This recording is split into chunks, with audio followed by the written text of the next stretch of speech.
Hey everyone, Peter here. Going to have Crow on in a few moments. Whenever my invite option comes up, there it is. Invite Crow, sent.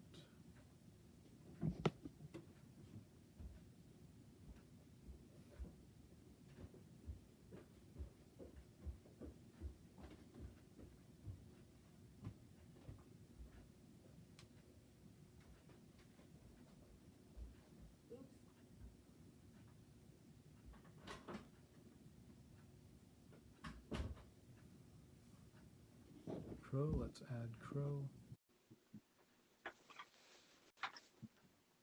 This on. Finish setting up.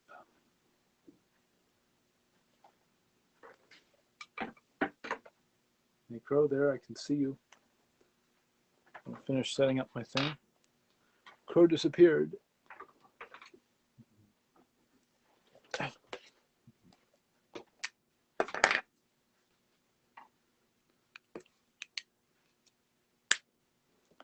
Okay, let's try inviting Crow again. Sent, recently invited. Crow, can you comment on this? I can invite you to the screen if you comment, I think. Guest request, viewers. Okay, yeah. Let me plug this in.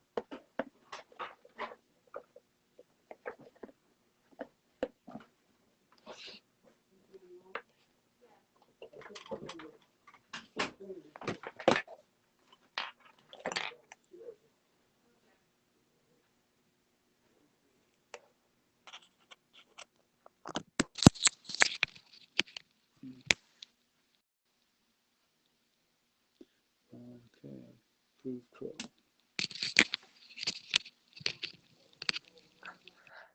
See if that works a second time. Okay, you're back. Let me put on my headset and see how that works. There, does that all work?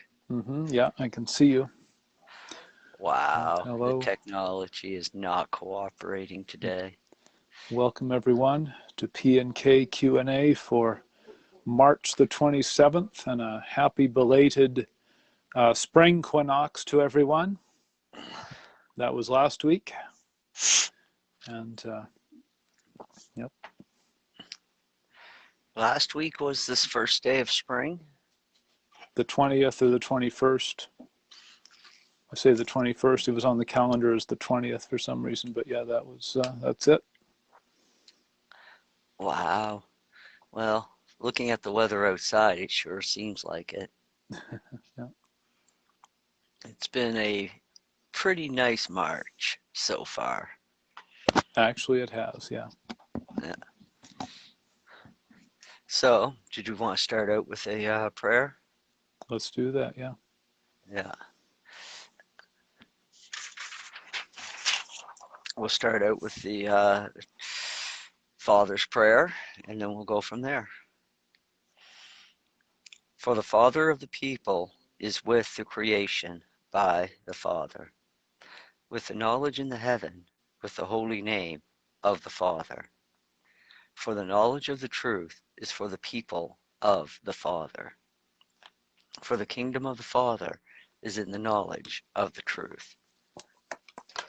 For the knowledge of the Spirit is for the unity with the Father. For the freedom of the actions is with the knowledge by the truth. For the protection of the earth is for the life of the people. For the knowledge of the Father is with the protection for the people. For the truth of the people is with the path unto the heaven. For the teaching of the people is with the truth of the people. For the knowledge of the day is for the production and learning skills of the people. For the wrongs against the knowledge with the actions of the people. For the sins of the people is for the wrongs against our neighbors. For the knowledge of the people is in the forgiveness of those wrong decisions. For the people of the debts are in the responsibility in the truth. For the people of the awareness are for the forgiving with the truth. For the knowledge of the people leader is with the teaching with the truth. For the evil of the people is for the lack of knowledge of the truth. For the knowledge of the truth is for the freedom of the people against the evil of darkness. For the people are with this agreement. I like to go back Thank to you. one part. For the people of the debts are of the responsibility of the truth. They used to had be a rule a long time ago in the Jewish culture. Maybe it still exists, I don't know. But they would forgive debts every 10 years. Hmm. And there's wisdom in that. And that wisdom is that it didn't allow people to go into deep debt, because only a foolish lender would lend more money than what a person is able to pay back within 10 years. Hmm. So it kept a restraint on bankers and on lenders, whereas we don't have that restraint today. They say if you've got the assets to back it up, you can get whatever you want. And sometimes if you're a real good talker, you can get whatever you want. Hmm. And then look at the system and where it's at now. Yeah, I always Look at the thought that there should be something like when someone's paid like 125% of their, in the case of like credit card debt or some kind of, I don't know, whatever, some kind of debt that it's unlikely that they could easily repay. When they've been paid 100, paid their 25% above the principal, paid that all back, then it's automatically ceases because they paid their dues. The company's made its money. It seems fair to me. I don't know if there's any discussion on that, but I feel the same way as you do. See, it used to be at one time you would borrow money and there would be a set amount of interest, and that interest was paid back with the principal. mm-hmm. Now, holy crap, they compound the shit out of everything so that by the time you've you've paid back any type of loan, you've paid 125%. Mm-hmm. And I don't, I mean, I don't know. It's some kind of voodoo math that makes no sense to me, is what it is. And it's part of what's killing our economy and our industry, because it doesn't give people the opportunity to borrow money to create opportunities for themselves. And when you know that, look at the long road you got to go down for all of this debt. But when you get rid of the banks, which is what's going to happen in the future, and it'll be through like some kind of cryptocurrency backed by a precious metal like gold or uh, platinum or what have you. And people will become their own banks, which basically means if I've got the extra cash, we would create an agreement to where I would loan you the money and you would just pay me back with interest, straight up interest. And because we got rid of the banks, that means that if I choose to make a living or income from loaning to people, then I might be in competition with other people who are doing the same thing. I mean, I know of a guy right now here in Regina.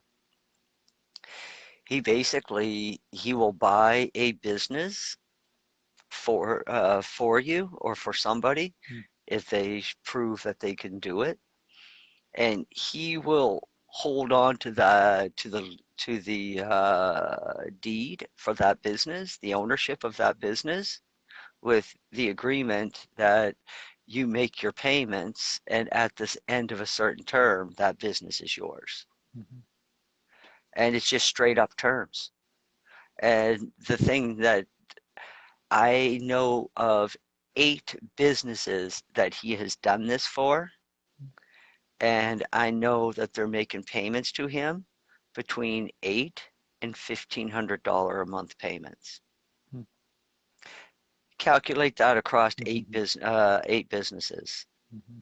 The guy is coining it. Even though that money is not in his account anymore, he has money coming into his account still from the payments from these businesses.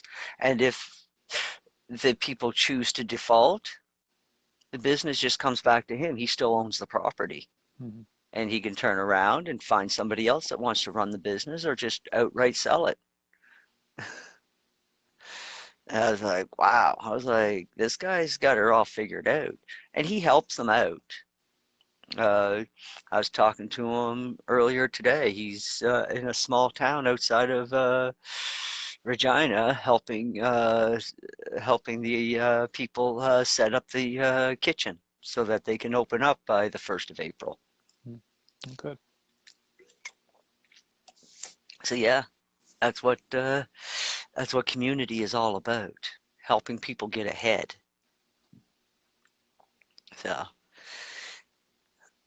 that's my rant on debt.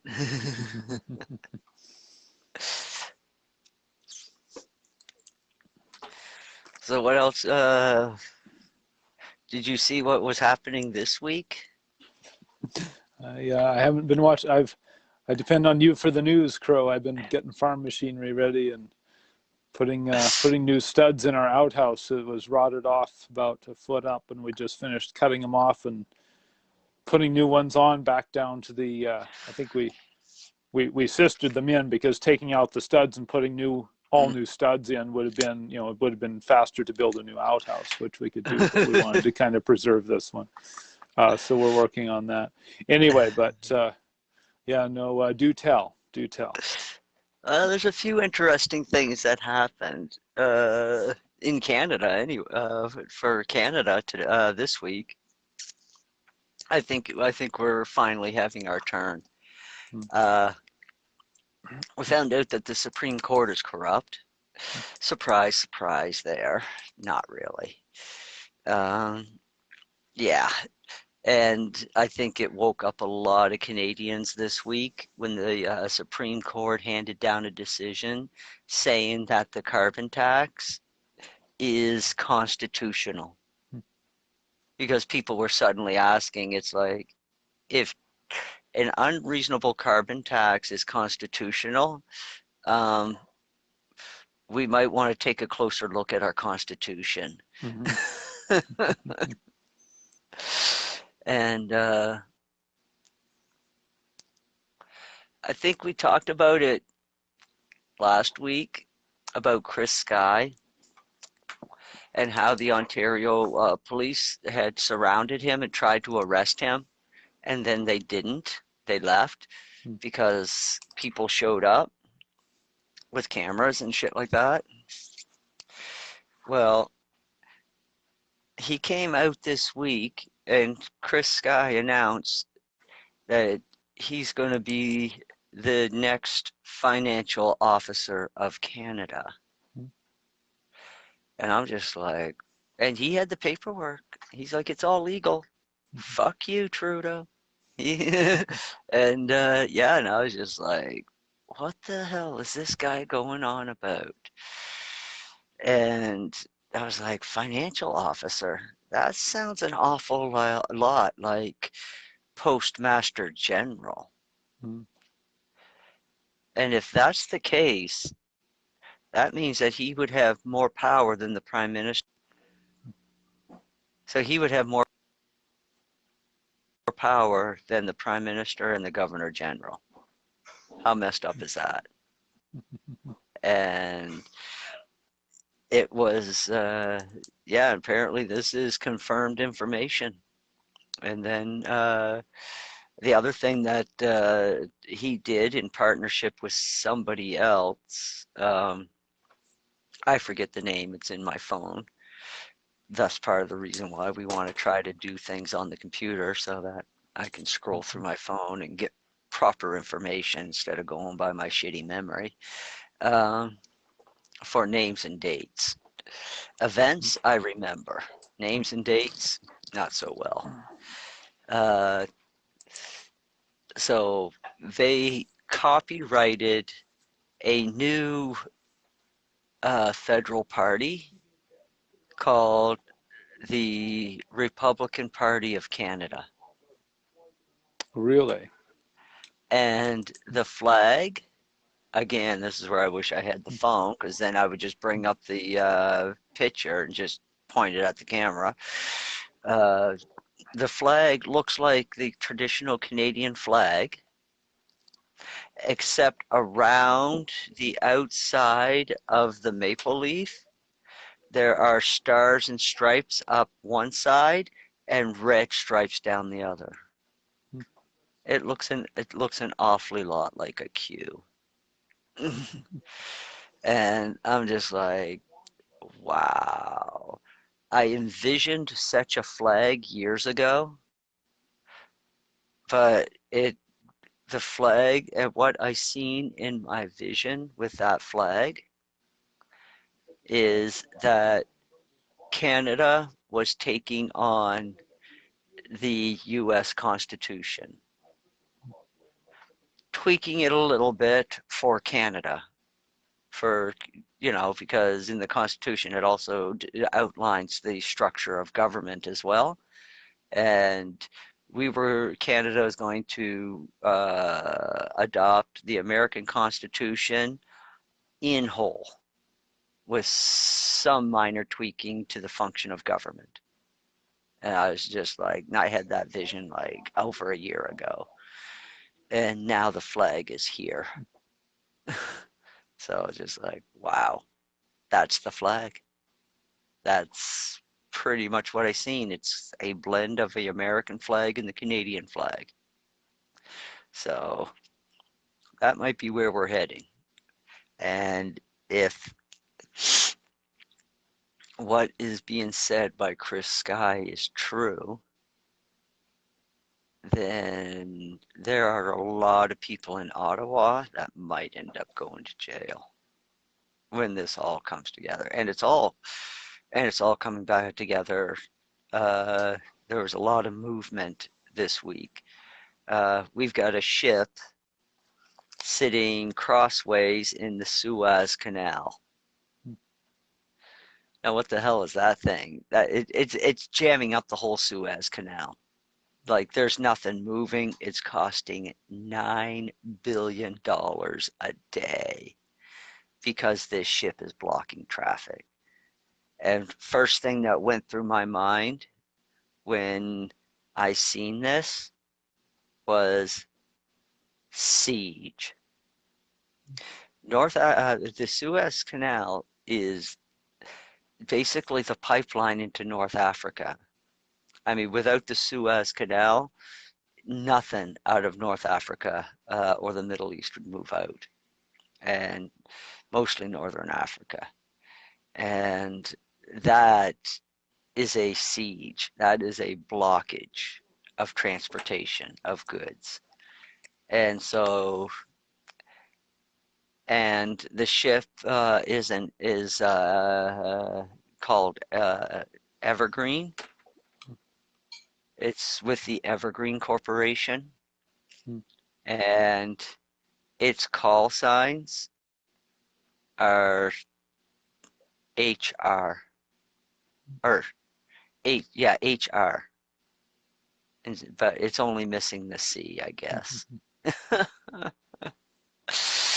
So it's like, wow. And so the U.S. Navy is on its way to this ship that's blocking the Suez Canal. And they are going to start manually offloading all the sea cans.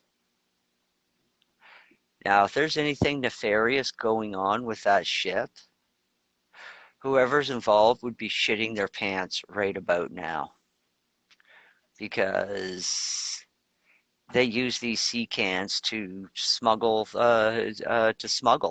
everything. Smuggle people, smuggle weapons. I mean, what happens when the U.S. military just decides that they're going to inspect a couple of those sea cans a little bit more closely because they've heard something suspicious coming from one of them?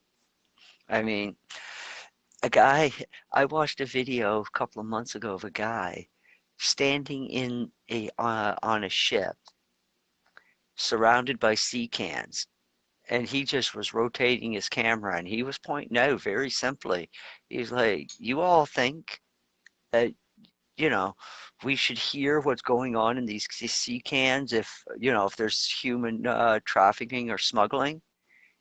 And that's when he panned the whole ship and he was like, this is what it looks like when a ship is packed with sea cans.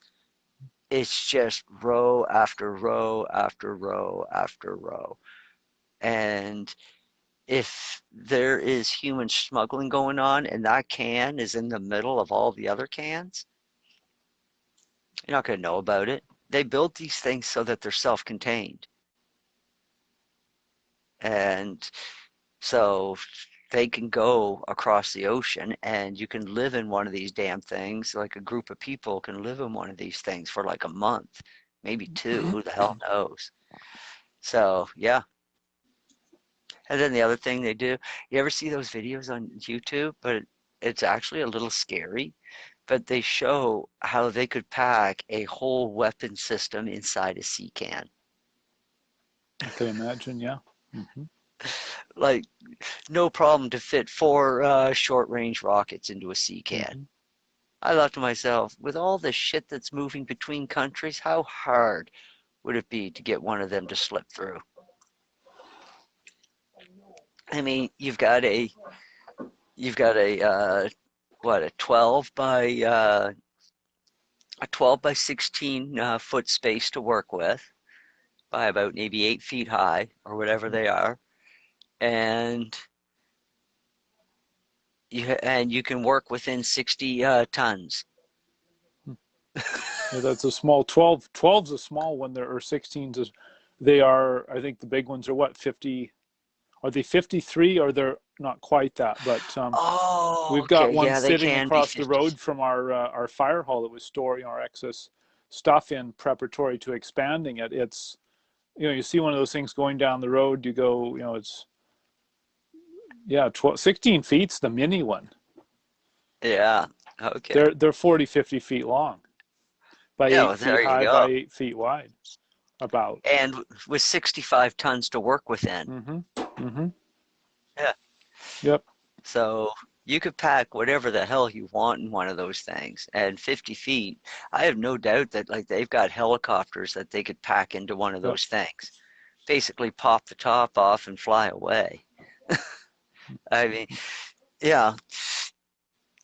I point out that a lot of people grew up watching James Bond and Mission Impossible. You don't think those kids went on to become engineers and shit? Mm-hmm. I mean, I myself was inspired by MacGyver, you know, so I just wanted to know everything. So what the hell? And I basically just kept on going back to school or reading books until Mm-hmm. I felt as though I knew enough. Still don't know everything. At least not what's going on in the world. The world is, it's, there's movement. It's Trump is slowly coming back onto the scene. Yeah. He's doing it through his office of the former president of the United States of America. Yeah. I watched part of an interview he gave on Fox a few days ago Yeah. about So, whether they just asked whether Biden is testing all the people coming across the border. Can he test them all for COVID as they come into the United States? And Some very interesting answers to that question. Yeah. It's not possible anyways. Mm-hmm. But yeah, he's slowly coming in, but notice that he's gone back to the same role that he had before he was president. He's basically just commenting on people's behavior. Mm-hmm. Because you Mm-hmm. go back and you listen to some of the interviews before he became president, he's going back into that mode. Yeah. But but the thing is that people don't think about this, but he's the former president of the United States. Has anybody bothered to take a look at the military activity going on around Florida? You can't even get near Florida right now, and as long as Trump is living there, you never will. They've got a whole fucking aircraft carrier group off the coast of Florida, and it's there pretty much indefinitely. And that doesn't include all the other Navy ships that are just around and the flyovers by the Air Force. So there's a lot of activity there. And there's no doubt a military liaison in Mar-a-Lago. And then on top of that, Trump had 4 years as the president of the United States to basically set Mar-a-Lago up whatever fucking way he wanted. It's got a skiff. And so Trump really is Batman. When you really think about it, he's got a bat cave in Mar-a-Lago. It's his skiff. And there is no way to eavesdrop on any conversation within there. And phone calls that go out of a skiff are encrypted and secured. So he could be talking to anybody. He could be talking to other world leaders and just telling them to be like, you know what? You might be looking at that bozo on screen, but you still better watch your step. Because when push comes to shove, it's doubtful that the military leaders are going to listen to Joe on any order. It is highly unlikely. They turned his back on him when he paraded, when he had his inauguration parade. None of those Marines jumped when he fell on the stairs of Air Force One. So, I mean, if just those two examples alone are enough to tell a person that these people really, really don't care about this old fucker. So,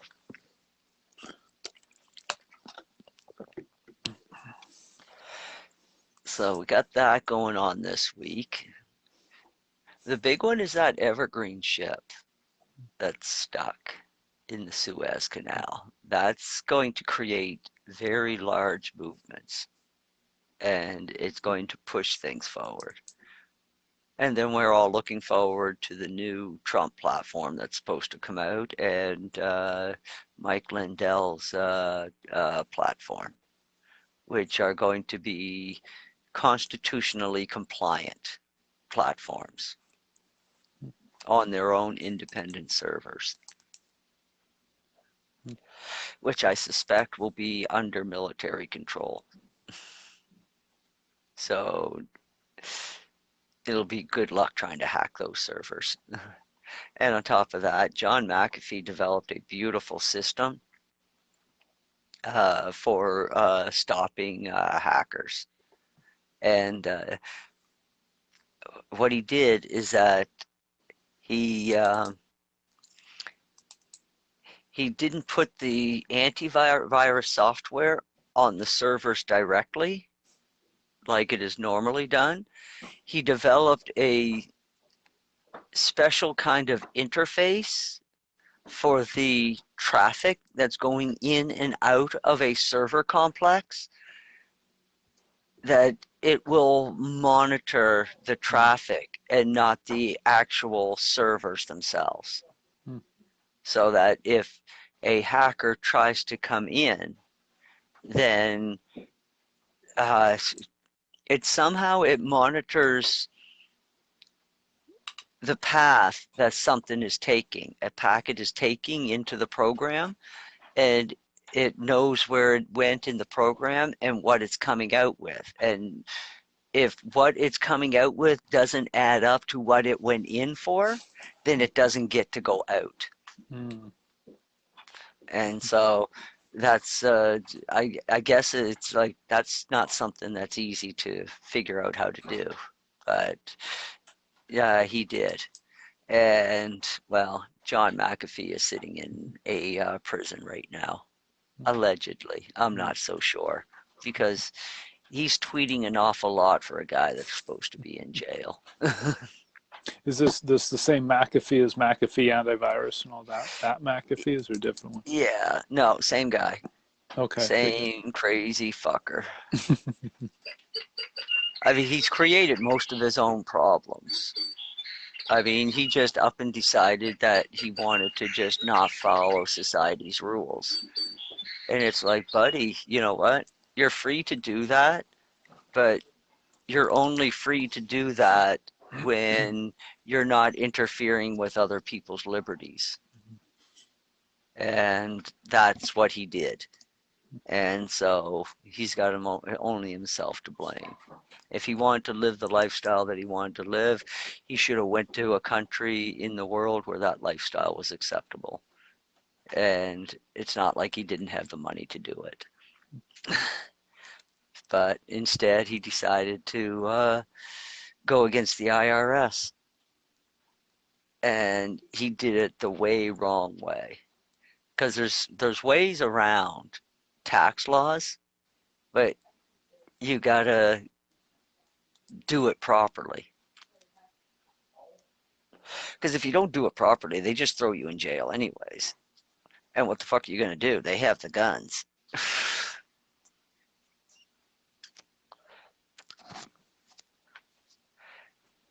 So that's why people are like, why don't these people fight back in other countries? It's because they had their guns taken away.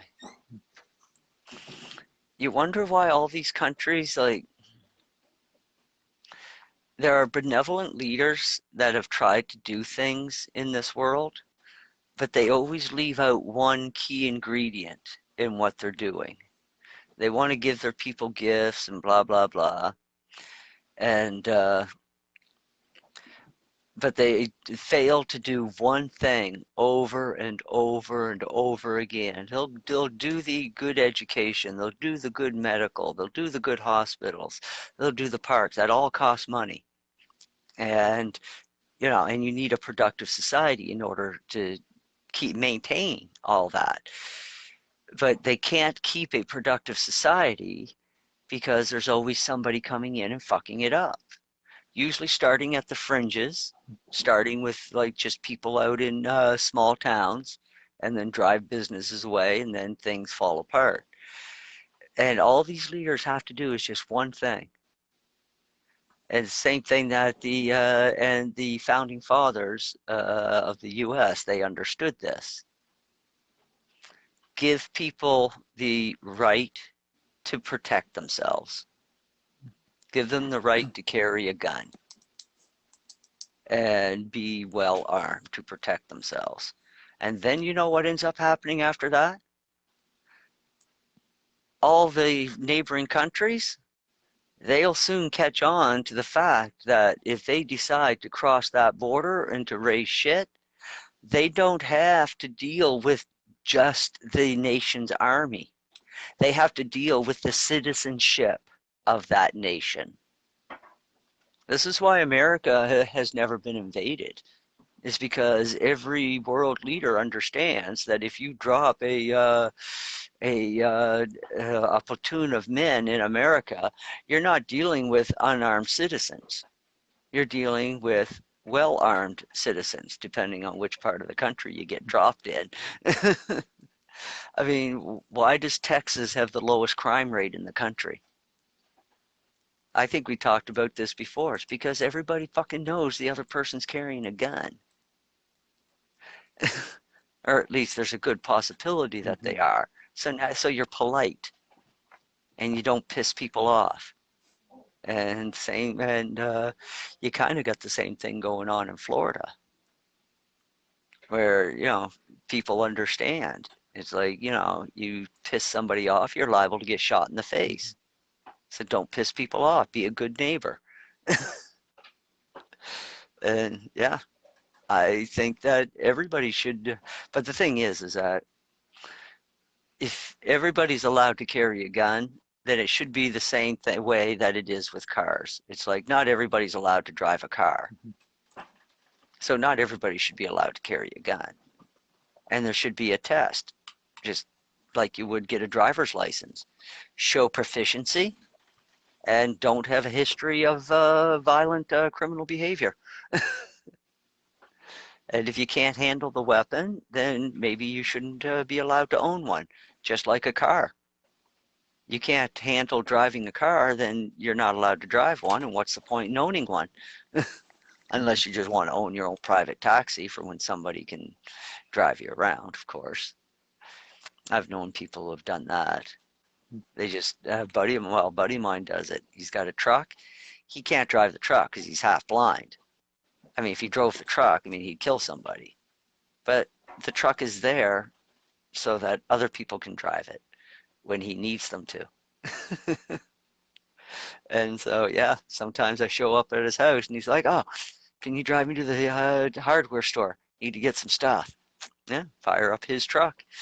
No sweat off of my chin. It's his gas. Mm. Oh, good. What else we got?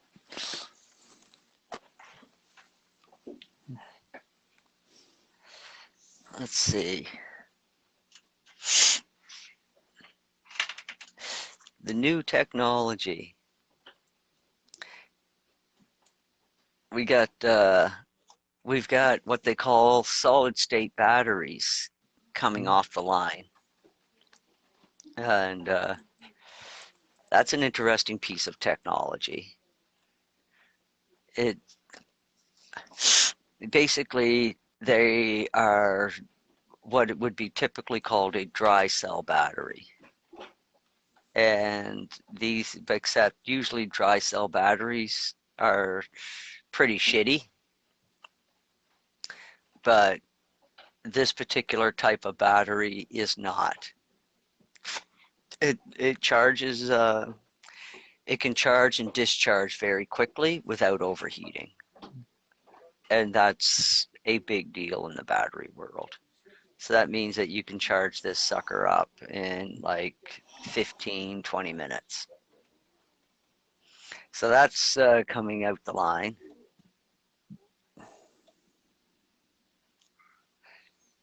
And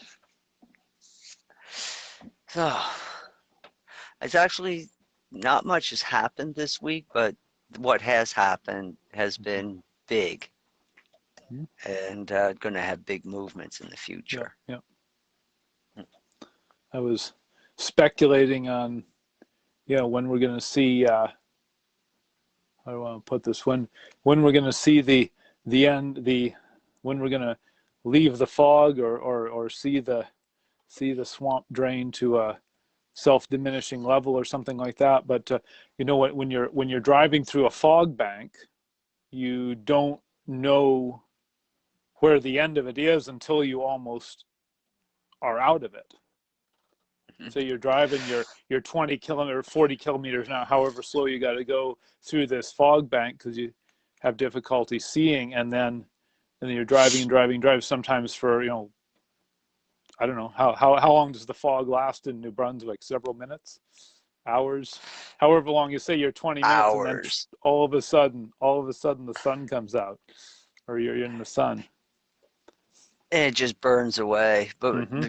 Mm-hmm. and there was this spot like you would come out of Eastern St. John and come through a bit of a to move down into the valley.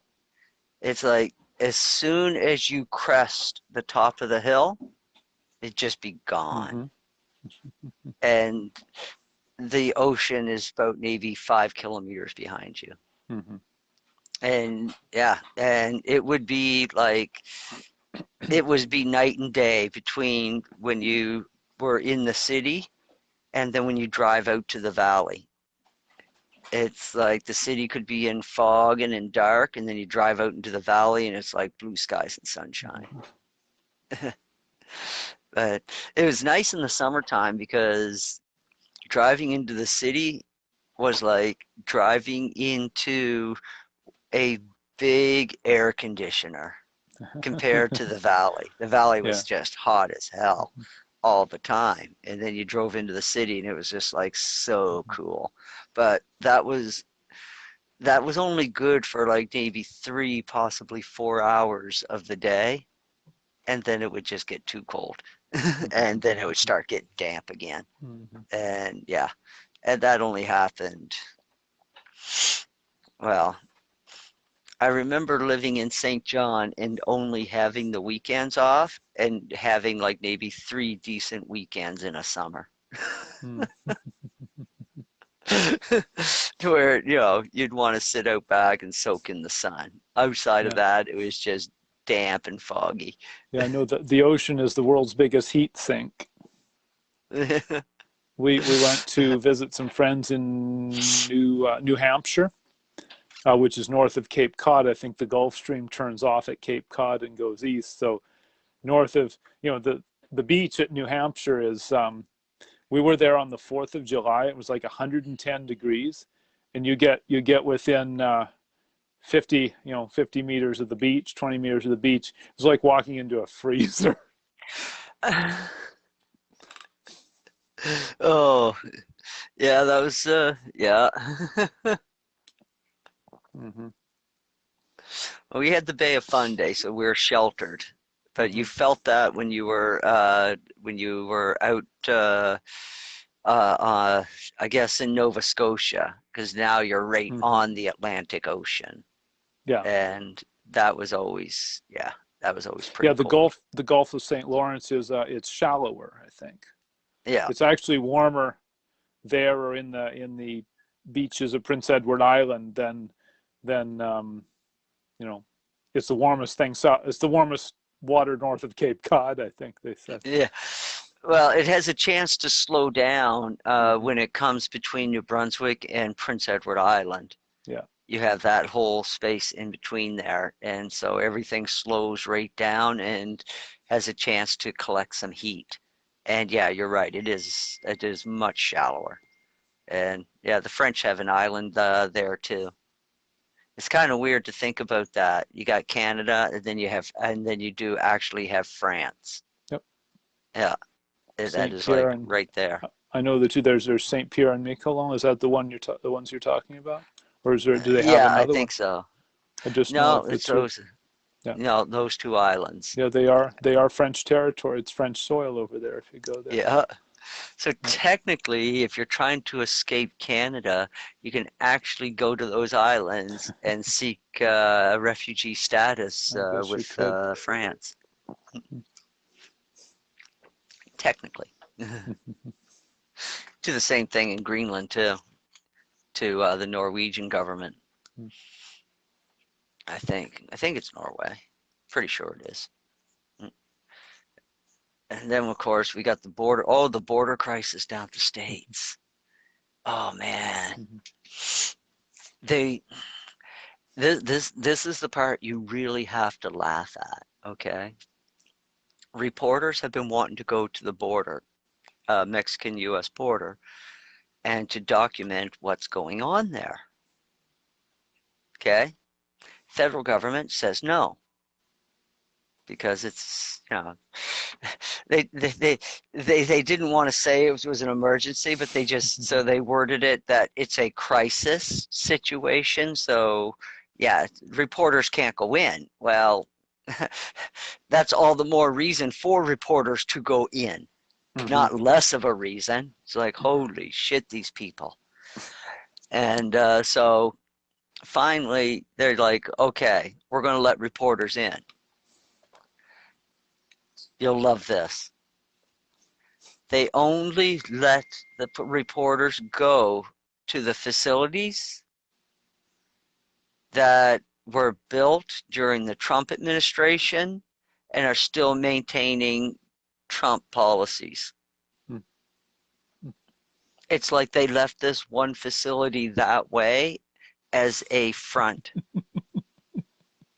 It's like, and the reporters are like, no, no, no, no, no. We want to go over there where the crisis is. And they're like, oh, no, you can't go over there. And so now people are asking why. Mhm. Finally, people are starting to, the shroud is starting to lift. And man, are they ever fucking doubling down hard. Oh my God. I was doing some work at a restaurant, and the chef had the TV set up in such a way in his kitchen that he could sit there and watch TV, watch the news while he's cooking. And of course, it was loud enough that you could hear it through the whole kitchen, so you couldn't miss it. And oh my God, I swear to God, I was in this kitchen for 4 hours, and but he had the TV, but I swear to God that it was 90 minutes of just coronavirus and vaccine bullshit. 90 straight minutes. I was just like, wow. Is there nothing the fuck else to talk about in the world? I'm sure there is. But I mean, I was just like, wow, they are doubling, like it's crazy. It's it's like that. It's like flight, I think 709 all over again, the one that crashed in the Indian Ocean and they couldn't find it. And they fucking the news had nothing else to report on except conspiracy theories on what happened to this flight. I mean, one of them even went so far as like maybe it flew into a time vortex. And I was like, are these people fucking insane? You're supposed to be rational. I mean, yeah, we talk about conspiracy theories, but we make it pretty clear to anybody that decides to watch us that we're just having fun. Mhm. We don't take it too fucking seriously. And of course, we tend to only talk about the ones that are most intriguing Mhm. and the ones that seem most probable. Not saying that they ever are, but this could actually happen. Time vortex opening up in the middle of the sky seems a hell of a lot less probable than Trump telling us that coyotes are smuggling children across the U.S. Mexican border. Yeah, I Even remember though, the words of we had a friend, local guy who used to raise pigs around here actually, and he and his wife, both extremely smart people. She would say that when you're watching the news or when there's any kind of thing, and they say look over there, or look over here, whatever. Maybe you should look over here instead.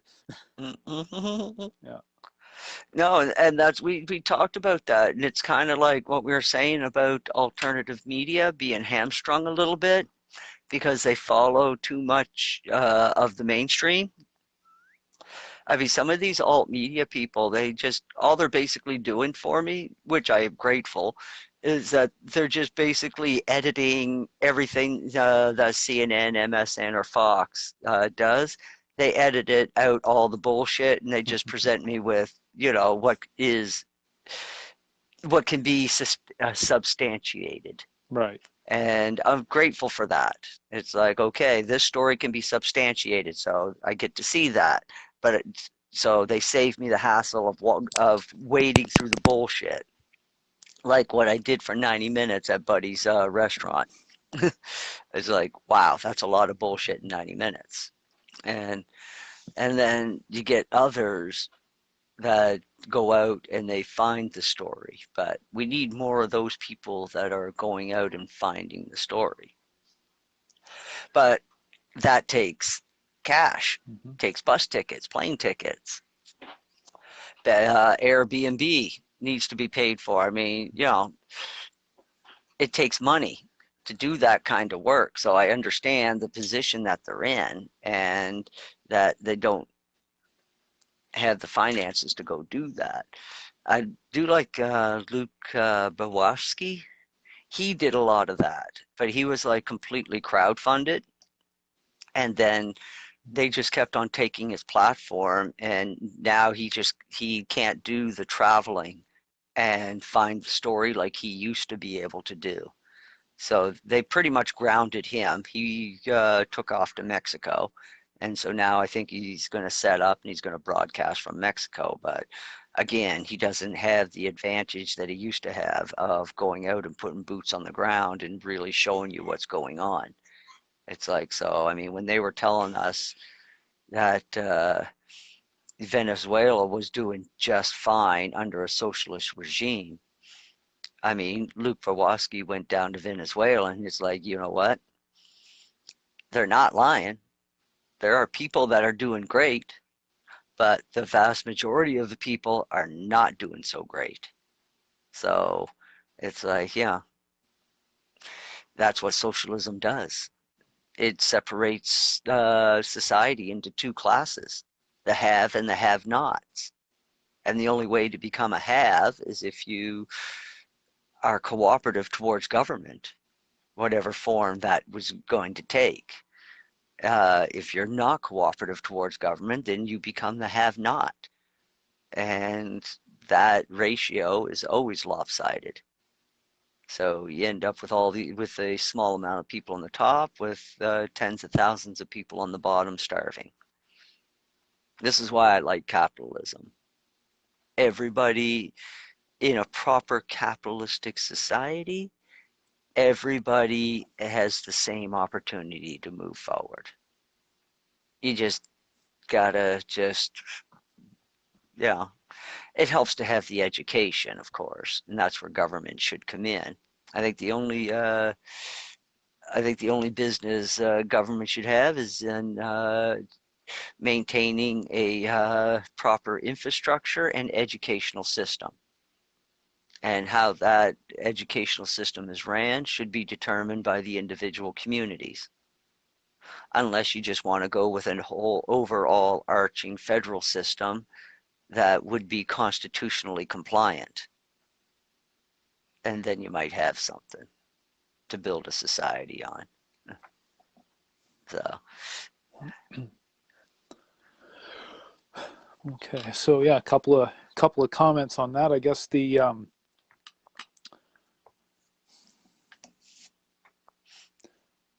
power of that you know any person's temporal power is a bit limited, but you know, going into the dimensional type things again, you have a lot more leverage when you're doing your thing, and in the back of your mind, you're saying your mantra of light and life, or Om, or whatever it is that's going to keep you in tune with the higher parts of the universe. Well, see, that's Because the part that can. Doing the physical things, that's what these protesters and SJWs don't quite understand. Doing the physical thing, okay, that's fine, but what are you connected to spiritually while you're doing that? Something or nothing, or something positive, negative? What is it? And that's that's the energy that they bring to the whole situation. And the physical outlashing occurs because there is no spiritual outlet. And if there's no spiritual outlet, then you can be led around physically. Buddy and I were actually talking a little bit about this. It's like MK Ultra programming. He said he read the books about it years ago, but he never really believed it was possible until he was at a hypnotist show, and he even told the hypnotist that, I don't believe any of this. And the hypnotist was like, "Oh, you'll have to witness the power of suggestion." So so my buddy tells me that he told him to lock his fingers together like that, and then imagine a chain, an unbreakable chain. And so he said he went through this, he said this to him, and he followed his instructions in his mind. And he said, by the fuck, he said, next thing you know, he couldn't pull his fingers apart. Mm-hmm. He was locked together until Buddy gave the command for the release. I mean, he was astonished because he did not believe for a second that he could be influenced by the power of suggestion. Mm-hmm. I was like, wow. I've often wondered if I could be hypnotized into doing something like that. That would be weird. I mean, how weird is that somebody can take control of your, well, a hypnotist doesn't actually take control of your mind. They make the suggestion, and if you're cooperating and you're moving that suggestion through your mind, then you've opened yourself up to the hypnotism, Yeah. and then they can take over. Yeah. I did go, I've been to several hypnotist shows, and actually the last one I was at, I did go on the stage for a while. I didn't go through the whole thing, but I was there long enough to agree there is something to it, I think. Yeah. Well, And this guy, he's also, this particular hypnotist, he's also a lawyer. I thought that was kind of interesting. oh my goodness. Yeah. It really is, it's getting the person to agree to repeat their words in their own mind. Mm-hmm. And so it's, to me, it's like there's two, it's like MK Ultra really would only work on people, and this is where our discussion went. I was arguing that it can only work on people that have a primitive belief system or no belief system at all.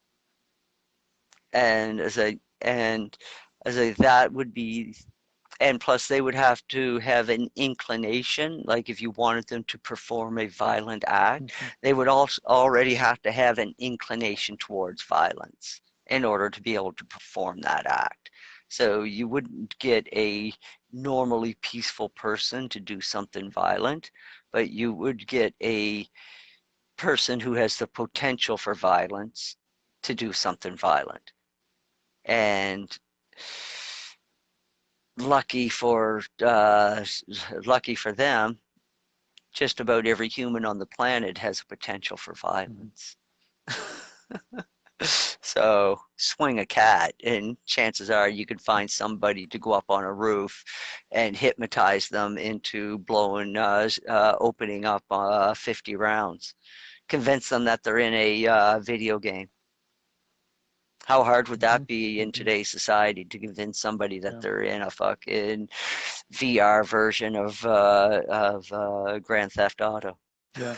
Oh, funny you mentioned the name Grand Theft Auto. I played, what version? I guess the Vice City version of that in university, and I dialed back my play of it a lot after you can run over pedestrians is one of the things you can do in the game, and then when I was out driving downtown to Walmart, I had to remind myself to actually stop at the crosswalk for people.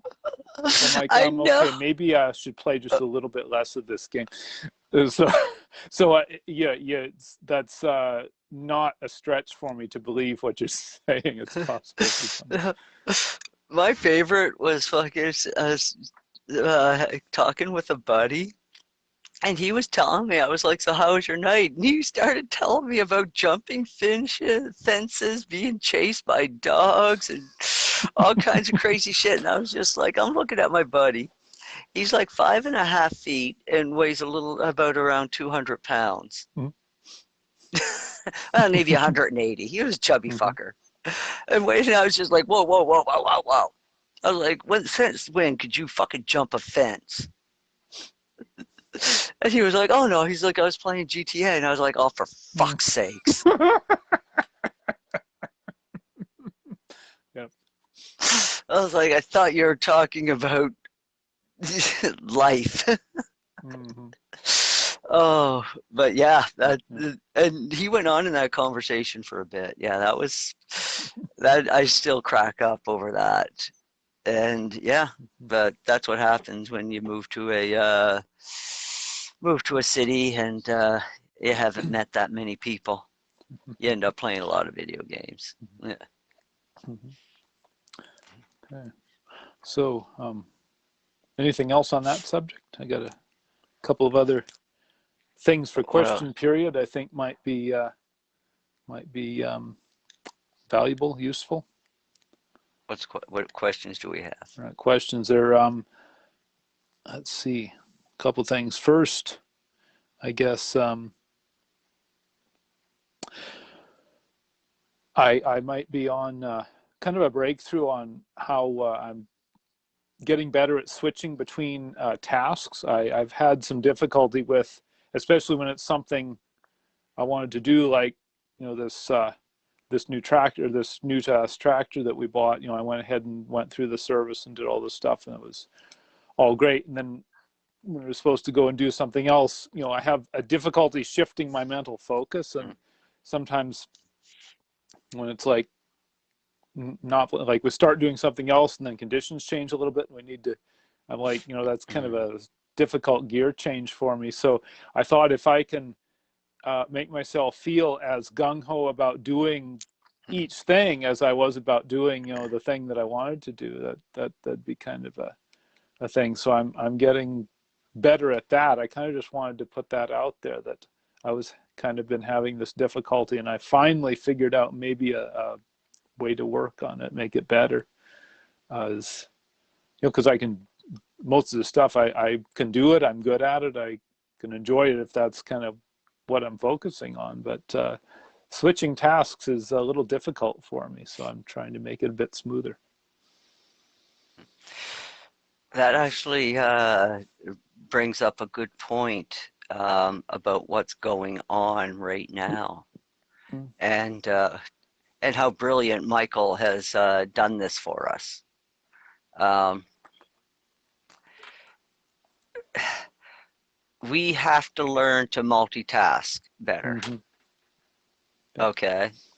So what Michael has done in the last, I don't know, um, 20, 25 years, definitely 20 years, is that has been the mantra to multitask. I remember hearing that a lot coming up through the Audis Mm. in every place where I've been, and I'm just like, what the fuck is this? Mm-hmm. Multitasking bullshit. It's like start something, I finish it, I go to the next thing. Fuck off. And but so I didn't get it, didn't want to have anything to do with it, frankly, and because it just seemed a hell of a lot more effort. But now that we're coming to this end of the timeline, I look back and I'm like, oh, you clever bastard. Mm-hmm. He programmed multitasking into our morphogenic field so that it will make it easier for the rest of the world to get up to speed. Mm-hmm. There was a lot of reprogramming of the morphogenic fields when you look back in time Yes. and see, and when you open up your eyes to a broader vision, you see what Michael was up to, and what he's been doing on this planet, especially, and now what he's doing now with that 90-minute inundation of that I listened through while I was doing my job. It's like I kept on thinking to myself, this is going to break people's minds. Mm-hmm. And switching gears is going to become really, really fucking important in the future because a lot of effort is being put into it Yeah, that and I you could said see. something about reprogramming the morphogenic fields. He did it with say the industrial, like the Western countries, first world countries, United States, Europe, and so on. And it used that. That's enough to reprogram the field, and then that will have benefits for the entire world, Mm. right? When the countries that are coming up, I think I heard in places like Africa, in rural Africa, they went from nothing to mobile phones. They didn't have to Mm. deal with landlines first and stuff. So now they can go directly to wireless. Mm. So that's an They interesting thing. skipped And then over they're all of that shit. Oh, mm-hmm, it's more mm-hmm, oh, yeah, you want to get into it's more profound than that because things go on in the world that we don't know what's going on in the world. In North Africa, because of the wars and shit like that, there are whole towns that have been built and they have all the infrastructure for communication, for electrical, for plumbing. It's all there and it's all intact, but it's cut off from the outside world. mm-hmm, It's all there. These residents of these towns have gotten really, really fucking clever with their communication and with their electrical and with their water. mm-hmm. And these are self-sustaining towns and villages that are doing this. And nobody's talking about it. You don't get reports on it. But they happily will show people the technology that they're using. But you can't, it gets censored off of YouTube. They can't share there. They get cut off before they get cut off, so they can't communicate. And so, but they're still, but they can receive information, they can learn because they can text, like send emails to other people, or they find apps that they can circumvent so that they can communicate with people. Have you And heard of the? because Have you heard of something called the gravity light? I've heard of that. It's basically, and this is on Smarter Every Day. I think he had these in the Amazon or something. But anywhere that there's not, anywhere there's no power after dark, you just hang this thing up. It works like like those old fashioned cuckoo clocks. You pull the weight up with the chain, and then and you can even tie it has a weight, or you can tie a rock onto the string. Certain rock the size of your fist would be about what runs it. And yeah, it's basically a weight powered generator and an LED Yeah, light, so it runs for 20 minutes or something. And yeah, I so you can thought go where that there's nothing and have this light and all these things. I thought that was the greatest idea that they ever came up with. For one, it's like the gear works inside are super simple, Mm-hmm. and the string and weight, you're not dealing with a spring that can wear out. Mm-hmm. You got a string, and it just pulls down. It just unravels off of its spool by Yep. weight. And then when it's done, you crank it back up to the top, and and having light is like super important because that means that the kids can fucking spend longer time studying. Mm-hmm. And these kids love studying because they know that it'll get them out of their situation. Oh, and I got to witness a video out of Africa. I mean, I only seen it once. I couldn't find it again, but it blew my fucking mind. Um, the kids found out that people had come to give them the vaccine, and they were jumping out of third-story windows. Not just one or two kids, Mm-hmm. all the kids. They were rushing out and rushing home. They were not having anything to do with that. I'm just like, what the fuck is going on? And that's most of Africa. right now. They're not having anything, and the WHO is trying to force it on them, and they're not having anything to do with it. They went so far, like the enemy has gone so far as to eliminate one leader of a country. I forget the name of the country, but he was eliminated, 61 years old, apparently died of heart complications. That's and this is where the mainstream media really does people a disservice, because they reported it here in the West as he possibly could have died of COVID, because this president didn't believe, he believed the virus existed, but he didn't believe the propaganda being spread about it. And so there were no mask mandates in his country, no lockdowns, and the vaccine was not was banned from his country. And now he's dead. So yeah, not just any guy. So yeah, that's how disingenuous the mainstream media can be. I think the veil is slowly lifting.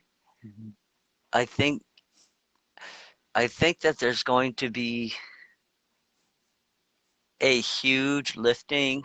I don't know. I keep thinking near the end of April that the veil is going to there's going to be something big's going to happen in April, and it's going to have huge implications around the world. Because I've been thinking about how, what timeline and what speed this has to happen, and like, does it have to be slow all the way? But I don't know, because once there's a critical mass, and the way we can share knowledge, information now, it's like like starting a fire or starting a diesel engine or some kind of thing. Once you get a certain base building block system, then you can just crank the rate right up, and it will work pretty much okay.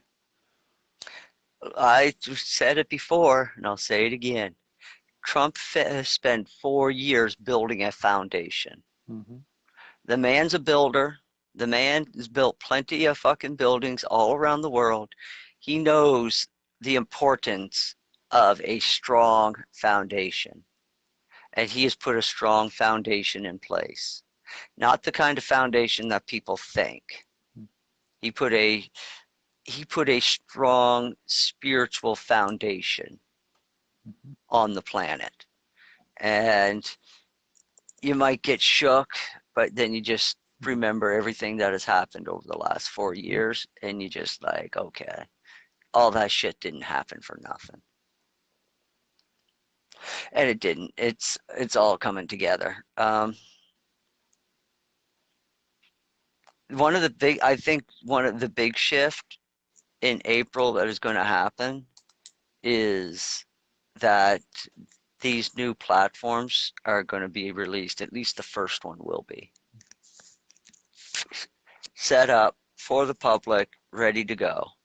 And what that will do, and I thought about this, and I was actually shown a whole scene of what's going to happen, but it's hard to explain, because there was just like, it's mostly, when you have a vision, it's mostly about the emotional state of things, not really so much about the events. And you're trying to take those emotions and interpret them into a possible event, is what you're doing. And I don't know how other people that can prophesize or see or whatever, I don't know how they see it, but that's generally how it comes to me. It's all emotion. And there's some lights and some shadowy figures. And I've always figured that those are things that are locked in and probably not going to change, but everything else around it is still in flux Okay. until we hit that moment, and then everything solidifies. And then once it solidifies, then that locks in a bunch of other key moments in the timeline. And then you could end up with a new vision, and it may end up being slightly different depending on how things locked together at this key point. This is why Q had markers. Mm-hmm. These markers set were placeholders for when key events were locked in, and they were immutable. They were not going to change, just like in a program. So when we And saw the word marker in the Q drive, that was something that had been solidified. yes, Yeah. it's a Okay. So solidified event. it had And become a, yeah. We don't get to see Q's private notes for when they were checking various things. This is the feed. They're kind of, it's the it's the production notes. This has been solidified. This is go. This is go. This has been and set. This has been approved. This has been put into motion. This is, yeah. yeah, I'm thinking and just so I have a clear idea of what it is that I was seeing. no, that's pretty much it, because what Michael needs is Michael needs these. It's like a key in a lock, and once a time tumbler is locked in place, then that will determine the direction on how you're going to get to the next key spot, and everything has to be done in incremental. Uh, just like when he trained the apostles, he would teach them a little bit and then send them out and let them work with what he taught them. Then they would Mm-hmm. come back and they would tell him everything that they learned, and then he would teach them some more and send them out again. And this is how we are being moved forward. These markers are for us so that where are we at in our level of awakening? And these markers are predetermined points, like you said, but they're not predetermined in time. So you can't say that marker 2 is going to happen in April and that's where it's going to happen. No, it could end up happening in June because of events that are leading up to, Yep. Something could get derailed. Anything could happen, Mm-hmm. fucking blow a piston. And so I think that we're going to hit another major event at the end of April. And what these new platforms are going to do is they are actually going to draw the line in the sand. And it's going to be a real line, because I know what I'm going to do when these new platforms come out. And I'm sure that there are millions of other people Mm-hmm. just like me. And I will set up all my accounts on these new platforms, and I will migrate all my personal information over, and then I will manually delete everything from my Twitter, from my Facebook, from my Gab, from my Telegram. Well, might keep Telegram, but all of that stuff gone. And if I can migrate my Gmail account, I will do that as well. And I will leave Google, and I will be Mm-hmm. exclusively over on these constitutionally compliant platforms. What will that do to Twitter and Facebook? It'll be a fucking ghost town within a week, if not overnight. And then this is the important part. This is the part that I seen in my vision, and the joy that I felt when I seen this is because then people will really know how many of us there are. Mm-hmm. And then, yeah, that will be enough to terrify the enemy. I can only imagine what they are going to do to keep these platforms from getting up and running. This is why I think that the military is going to be in control of the servers, because really, when you think about it, nobody else can be trusted. Because in the very least, the military swear an oath to the Constitution. And we have that to lean on, because let's face it, they've got the better guns. I mean, no matter how well armed a militia that you have on U.S. soil, the Army will always have the better guns and the better training. So they'll always have the better weapons. This is why the excuse to ban firearms, saying that, oh, you can't have military style weapons. You're never going to have what the military really has. And you're never going to have 10,000 tanks bearing down on. A militia will never own 10,000 tanks. I mean, I say let them have tanks. I mean, you know, I'd stop short of letting them have airplanes. But tanks, you want tanks? Have a tank. You want a mobile missile launching device? Have one. You're gonna register that shit, and if you fire that shit off, we're gonna know where it came from. And guess what? It was a mistake to get rid of the death penalty. I mean, there are some crimes that really deserve the death penalty. It's like, you know, just like, okay, there's just like this person should not be allowed to live. I think that some states were a little bit too footloose, fancy free with their death sentencing. Uh, but they were doing it mainly because they didn't want overcrowded prisons. I think a death sentence should be just like, there's nothing else we can do with this person except just put them in the ground. I mean, it's like treason.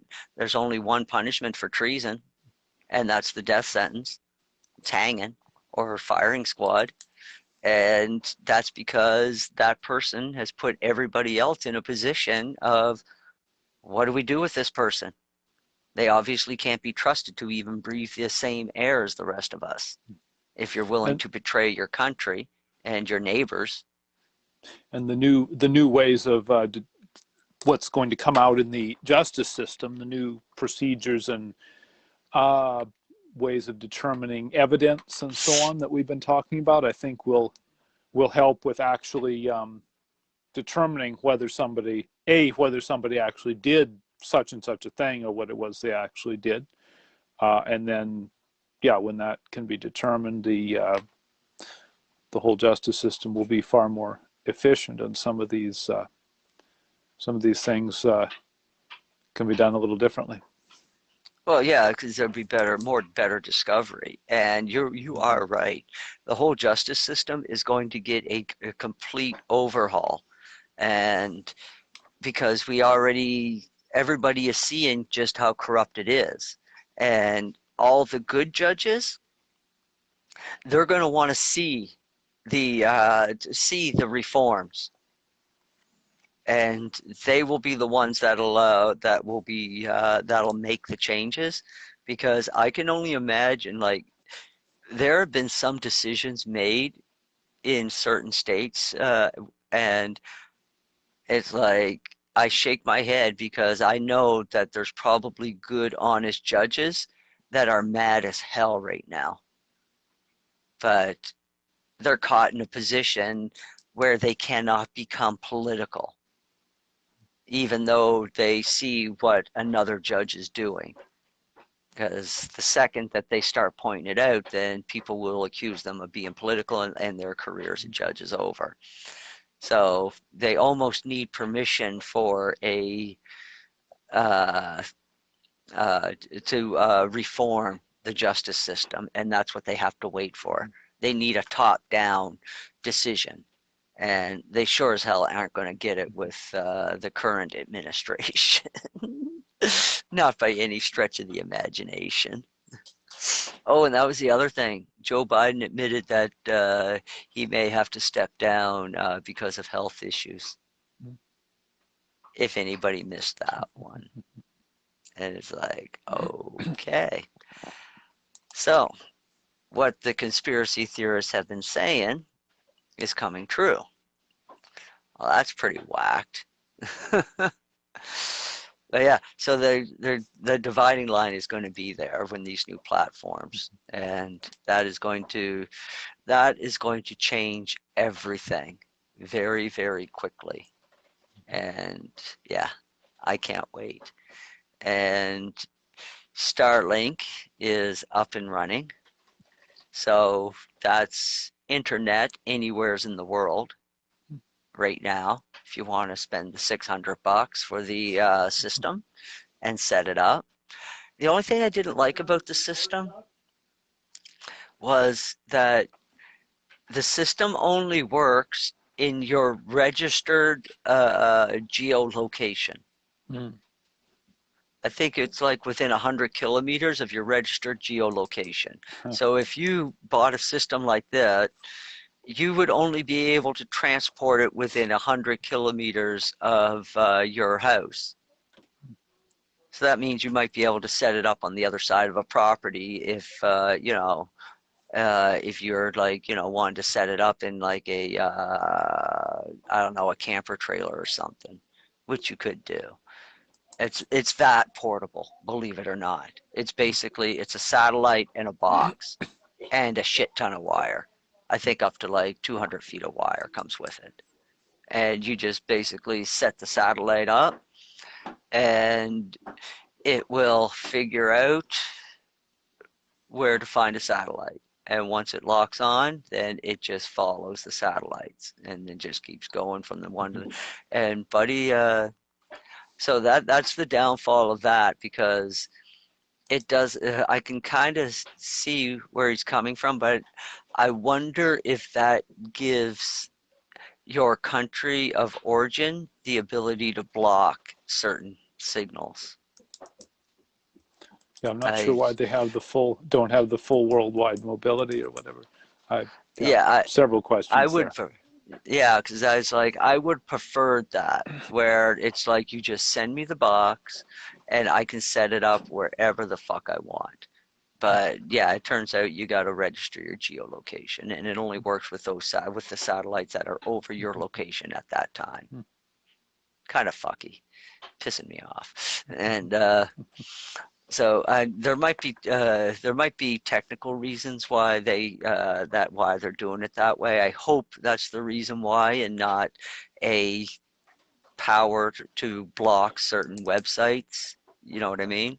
Like right now, I mean, if Bell wanted to, they could block these new free platforms. Because it's like, oh, we don't want that going over our wires. And if they do, well, that brings up another thing. Section 280 of the Communications Act in the United States. What they did is they actually opened the door for these new platforms, because it's horrible that, we couldn't get it repealed, but at the same time, it's like, wait a second, that can be used. Trump can use that to his advantage, because what these dumb fuckers have already done is that they've already doubled down on Section 280. And so if they try to shut down these new constitutionally compliant platforms, they can't, because they would be in violation of Section 280, which is still in effect.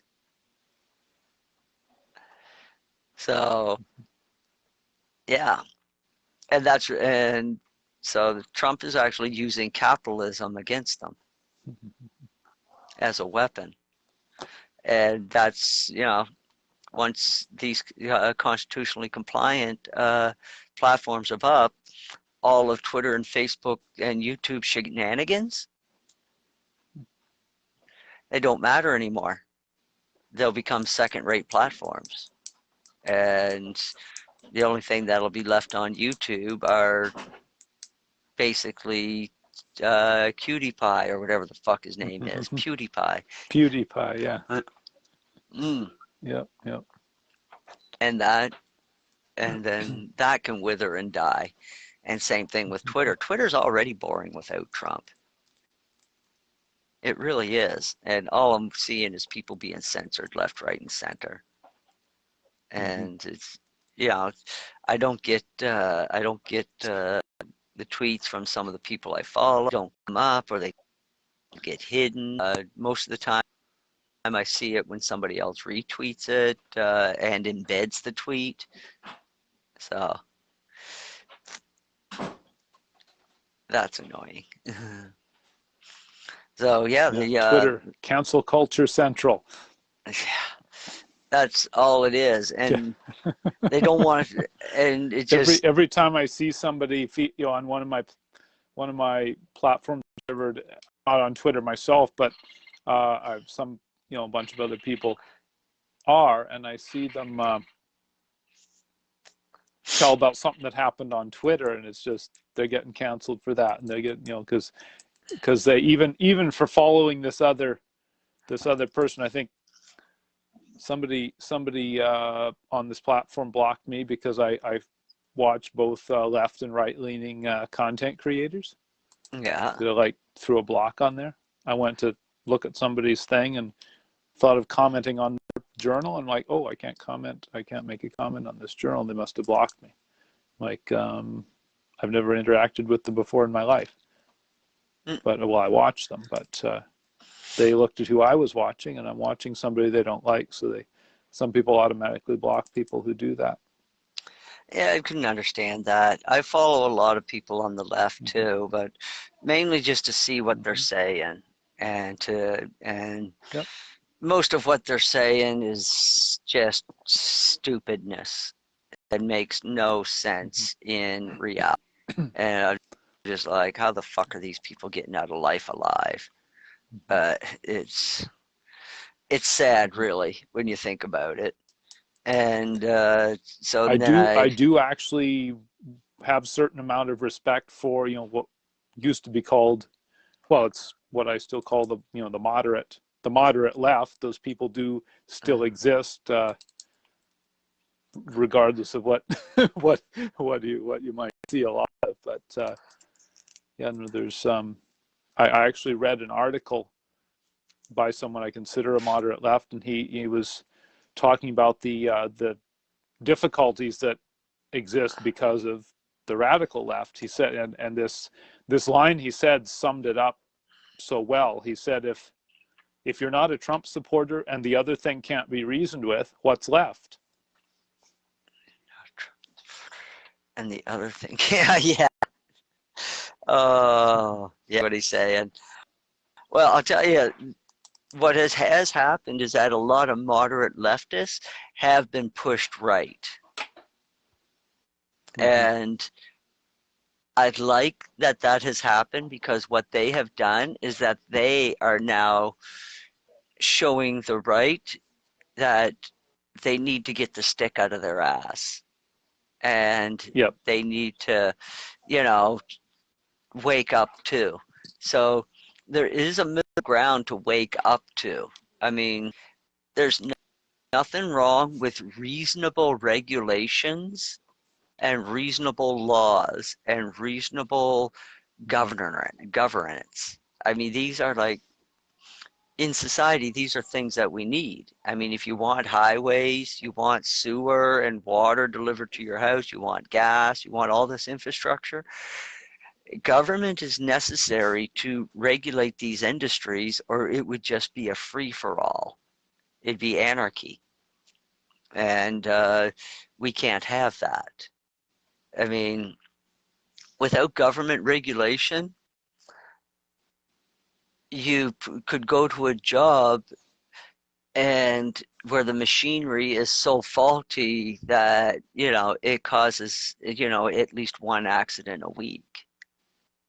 So we have regulation to make sure that your husband or son or whoever is operating at work is able to operate it safely and make it home for supper that night. Yeah, nobody wants that fucking phone call. And yeah, and it happens. I mean, I could tell you stories about shitty companies with shitty equipment. And they can only hire because they have shitty equipment. They can only hire either shitty workers or workers that are inexperienced. I fell into the latter category.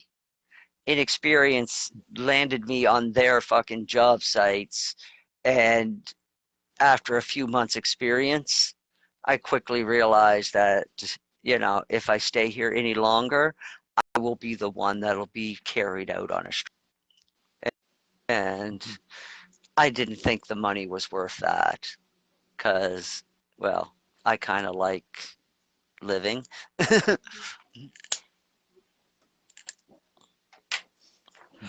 Okay, well, good.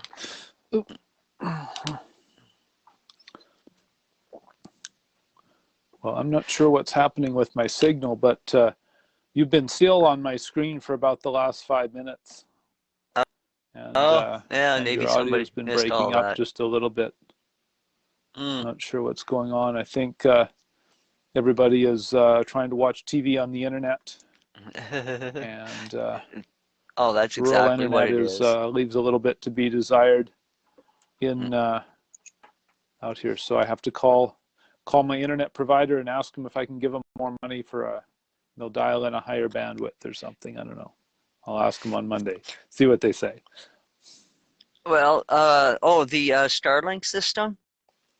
There was a buddy did put out a YouTube video, and he had tested it, and he's way up in the mountains, and he was astonished at its upload and download speeds. He's like, it was comparable to being at his house in the city.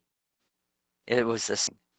And Yeah. he measured it, and he tried it in all different weather, cloudy, snowing, and he said it was just good all the time. He was pretty amazed. Oh, good. Yeah, so I think that I thing is though, I actually was trying to get a hold of Tesla to see about like set up a dealership to sell them and to like promote and install. Nobody gets back to you.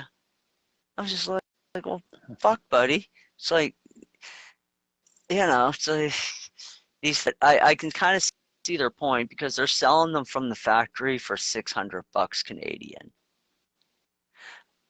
I don't think you could do much of a markup on. The only real thing that you could do there is just like maybe hook it up for some old lady that doesn't want to climb up on a roof or what have you. But this guy that was testing it, he didn't even put it up on the roof.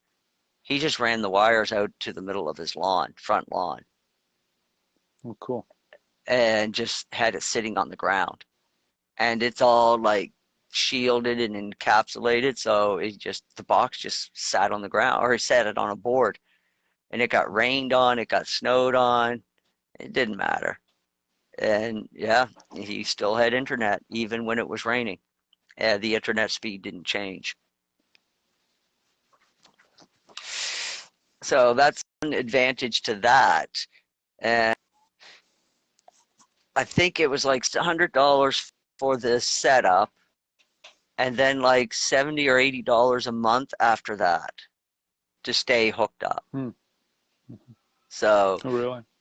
Wow. yeah, but Tesla has promised that's that 70 or $80 is going to just keep coming down as more people get on the network. He said the price of the box will probably stay the same, but your monthly charge will keep coming down.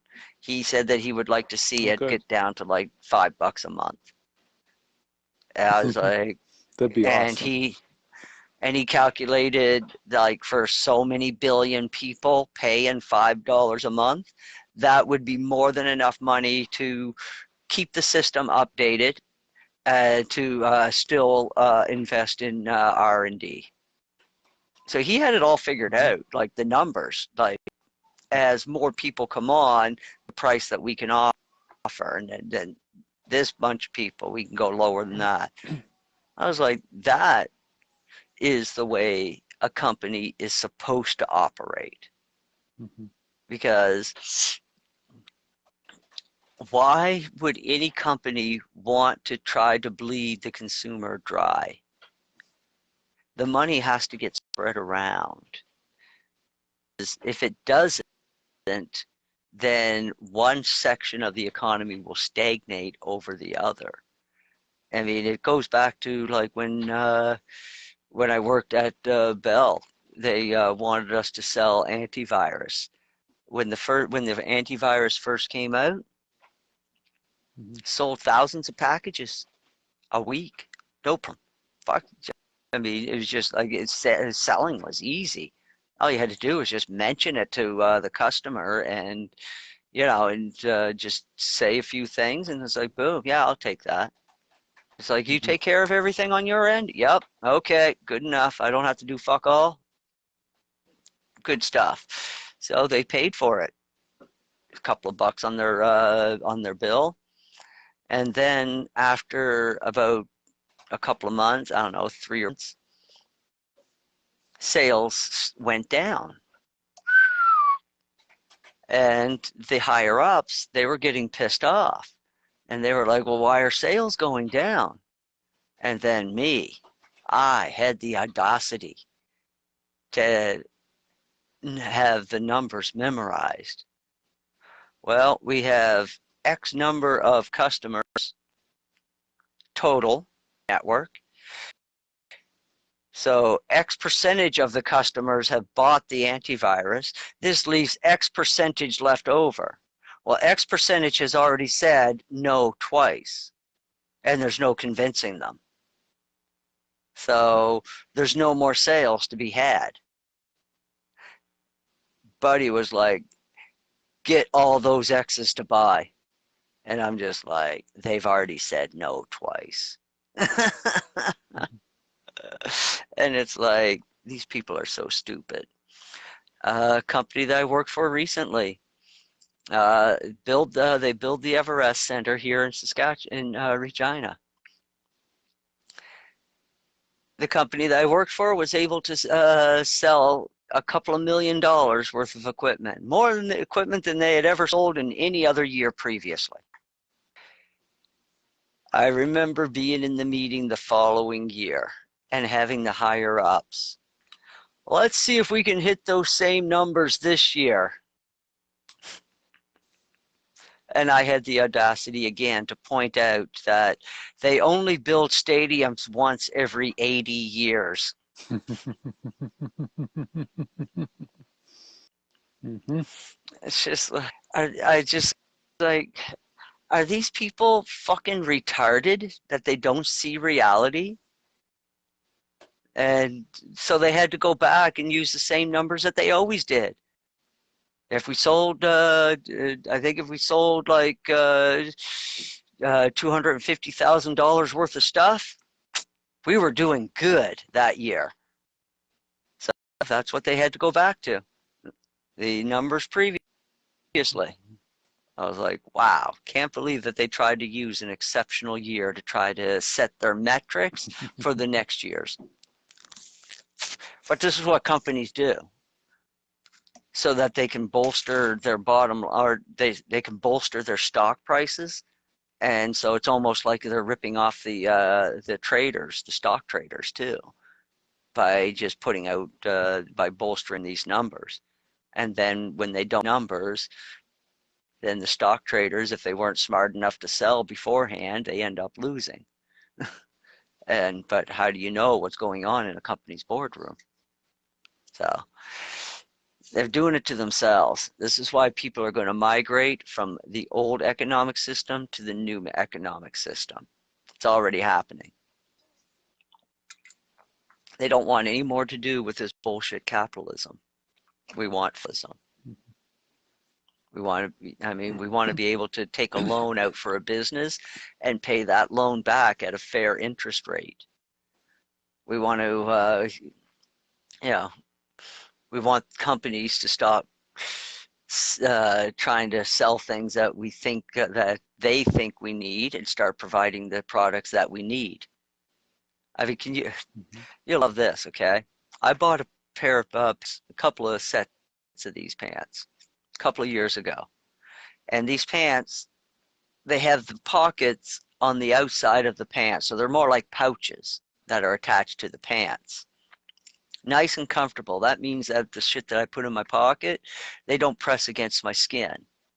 And, and so because it's all just in pouches. Do you use those pants today? And I only bought these pants like maybe 5 years ago. And now they're all wearing out. And I cannot buy those pants anywhere. They don't even not offer a knockout off version. And all I'm thinking to myself, do you mean I've got to fucking make these fucking pants myself? It's like, what the fuck? It's like, it's capitalism. Make a product that we want and I'll buy it. Oh.